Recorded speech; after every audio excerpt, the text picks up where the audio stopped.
Salut tout le monde. Aujourd'hui, on s'attaque à une question qui est, je pense, super importante. Comment on arrête d'être juste un consommateur passif sur Internet pour devenir un vrai acteur? En gros, comment on fait pour trouver sa place et commencer à construire quelque chose de concret? Allez, on plonge là-dedans ensemble. Alors voilà, tout commence ici. D'un côté, il y a la consommation facile. On scrolle, on regarde des vidéos, on suit des tutos, on lâche des likes. Et de l'autre côté, il y a l'action. C'est là qu'on se met à créer du contenu, à bâtir une offre, à vendre un service. Et c'est ce switch, ce passage de la colonne de gauche à celle de droite qui change, mais alors absolument tout. C'est ça le vrai défi, réussir à basculer. Cette image est juste parfaite pour illustrer le problème. Apprendre sans jamais rien faire derrière, c'est vraiment comme essayer de remplir un seau qui fuit. On y met une énergie folle, on accumule des tas d'infos, mais tout s'échappe aussi vite. Au bout du compte, il ne reste rien. On n'a rien construit, rien n'a bougé. C'est un peu frustrant, non? Bon, maintenant, rentrons dans le dur. Se positionner, qu'est-ce que ça veut dire au fond? Eh bien, c'est tout simple, c'est décider consciemment d'arrêter de consommer pour commencer à agir. C'est faire le choix de son rôle, de la valeur qu'on veut apporter, au lieu de juste regarder les autres réussir depuis la touche. Mais alors, pourquoi faire ce choix? Est-ce que ça vaut vraiment le coup? La réponse est oui, et les bénéfices sont super concrets. Quand on a un positionnement clair, on devient tout de suite plus crédible. Les opportunités, elles viennent à nous, presque naturellement. On avance beaucoup plus vite parce qu'on ne s'éparpille plus. Et surtout, on devient cohérent, identifiable. En gros, on sort du bruit ambiant du web. Ok, d'accord, mais la question à 1 million. Comment on le trouve, ce fameux positionnement?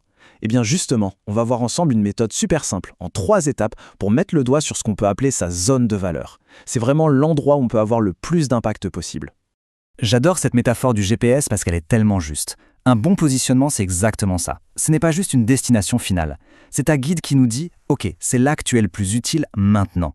Et en même temps, il recalcule en permanence le meilleur chemin pour grandir, pour aller plus loin demain. C'est une vraie feuille de route vivante. Alors, quels sont ces 3 piliers? C'est assez simple en fait. Premièrement, il y a ce qu'on aime, nos passions, ce qui nous fait vibrer, ce qui nous motive au fond. Deuxièmement, ce qu'on sait faire, nos compétences, nos talents, même les choses qui nous semblent évidentes. Et troisièmement, ce dont les autres ont besoin, c'est-à-dire les vrais problèmes que les gens cherchent à résoudre. Et là, attention, c'est le moment clé. La magie, elle opère à l'intersection de ces 3 cercles. C'est là, et seulement là, que se trouve notre fameuse zone de valeur. C'est le point de rencontre parfait entre ce qu'on adore faire, ce pourquoi on est doué, et ce qui aide vraiment les autres. C'est le sweet spot, comme on dit. Ok, on a trouvé notre zone de valeur, c'est génial. Mais maintenant, il faut une destination. Parce que se lancer sans objectif clair, c'est un peu comme prendre la voiture et rouler au hasard. On va juste brûler de l'essence pour rien et finir par s'épuiser. Donc, l'étape suivante est cruciale. Il faut définir un cap précis. La question qu'il faut se poser est donc très directe, et il faut y réfléchir sérieusement. C'est quoi l'objectif numéro 1 pour les 6 à 12 prochains mois? Pas 10 objectifs, juste un. Avoir une réponse limpide à cette question, c'est ce qui va servir de boussole pour toutes les décisions à venir. En général, ces objectifs tournent souvent autour de 4 grands axes. Il y a ceux qui veulent générer un petit revenu en plus, d'autres dont le but est de se construire une marque personnelle forte, certains veulent juste vendre un produit ou un service bien précis. Et puis, il y a ceux qui rêvent de se lancer à leur compte, de devenir freelance. Et là, j'insiste vraiment sur ce point, il faut choisir un seul objectif. C'est sans doute le conseil le plus important de toute cette démarche. Essayer de courir plusieurs lièvres à la fois, c'est l'erreur classique. Ça ne fait que disperser l'énergie et au final, on n'arrive nulle part. La clé, au début, c'est le focus. Un seul cap et on s'y tient. Bon, on a notre cap. Maintenant, la question c'est sur quel terrain de jeu on va aller? Parce que, là encore, l'idée n'est surtout pas d'être partout à la fois. C'est le meilleur moyen de mal faire les choses. Mieux vaut être excellent sur un seul canal plutôt que d'être juste moyen partout. Chaque plateforme a sa propre personnalité, ses propres règles.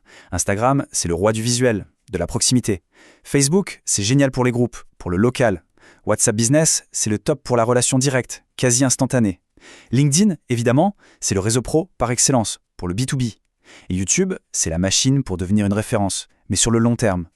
Le choix dépend à 100% de notre objectif et de notre cible. Alors, pour faire le bon choix, au final, il n'y a qu'une seule question qui compte vraiment, la question décisive, où est-ce que mes clients potentiels passent leur temps aujourd'hui? C'est tout. Il faut aller là où ils sont déjà.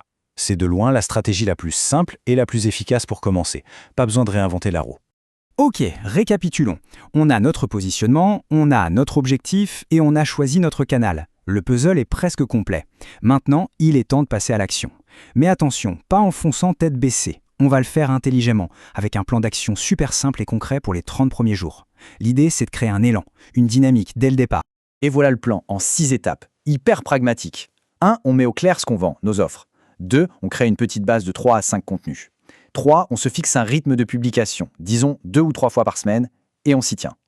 4. On discute, on échange, on engage avec la communauté. 5. On prend son courage à deux mains et on contacte 10 prospects. Et 6. On regarde ce qui marche, ce qui ne marche pas, pour ajuster le tir. Ça paraît simple, et ça l'est, mais c'est terriblement efficace. Petite astuce au passage, mais qui est super importante. Ne jamais sous-estimer un commentaire.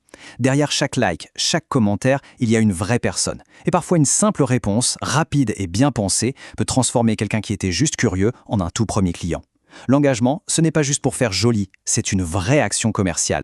Et au résultat, au bout de 30 jours, si on suit ce plan, on passe de « j'ai une idée » à « j'ai une offre claire », on passe de « je ne sais pas quoi poster » à « j'ai mes premiers contenus en ligne », le projet devient visible et on peut même attirer ses tout premiers clients. C'est ça la puissance de l'action, quand elle est un minimum structurée.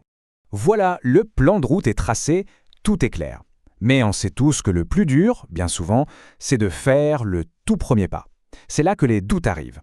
Alors, pour vaincre cette dernière hésitation, voici quelques derniers conseils vraiment pour se lancer. On peut résumer ça en 4 règles d'or. Règle numéro 1, commencer petit mais avec discipline. La régularité, c'est la clé. Ça bat l'intensité à tous les coups. Règle 2, on oublie la perfection. Le fameux « mieux vaut fait que parfait ». On lance et on améliore après. 3, on se bloque un petit créneau chaque jour, même 30 minutes, pour en faire une habitude. Et 4, super important, on célèbre chaque petit progrès, chaque victoire, pour garder la flamme. Et pour finir, j'aimerais qu'on garde cette idée en tête, parce qu'elle est fondamentale. On a souvent ce mythe qui nous bloque, cette idée qu'il faut être grand, qu'il faut être un expert pour pouvoir commencer. Mais c'est tout l'inverse. On ne commence pas parce qu'on est grand, on devient grand parce qu'on a commencé. L'expertise, la confiance, tout ça, ça ne vient pas avant, ça vient après l'action. C'est en faisant, même de façon imparfaite au début, qu'on apprend et qu'on grandit. Alors la vraie question, pour conclure, elle est pour chacun d'entre nous. Après tout ce qu'on vient de voir, c'est quoi la toute petite action la plus simple possible qu'on pourrait faire dès demain, pour enfin passer de l'autre côté de la barrière? Quelle est la première brique qu'on peut poser?